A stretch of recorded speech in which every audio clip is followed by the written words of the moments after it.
إن ما يتعرض له شعبنا من قتل وتدمير يفوق طاقة البشر. ماذا تنتظر أمريكا أمام ما يجري من إبادة جماعية لأبناء شعبنا في قطاع غزة؟ ألا يكفي ما سفك من دماء الأطفال والنساء والشيوخ حتى تصحو ضمائر العالم؟ الرئيس بايدن، أدعوكم بكل صفاتكم الرسمية والإنسانية بأن توقفوا هذه الكارثة الإنسانية، بل هذه الإبادة الجماعية بحق أبناء شعبنا الأبرياء، والتي لن يبرئ التاريخ أحدا منها، وتقديم الإغاثة لشعبنا المحاصر في قطاع غزة. لا بد من وقف هذه الحرب فورا.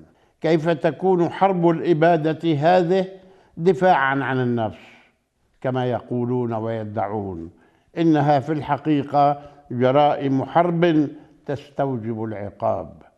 كما أنني أدعوكم أيها الرئيس بايدن للتدخل العاجل أيضا لوقف اعتداءات قوات الاحتلال الإسرائيلي وإرهاب المستوطنين المتواصل ضد أبناء شعبنا في الضفة الغربية والقدس، والذي ينذر بانفجار وشيك.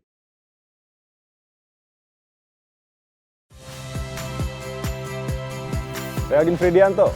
Saksikan terus program-program Kompas TV melalui siaran digital, pay TV, dan media streaming lain. Kompas TV, independen, terpercaya.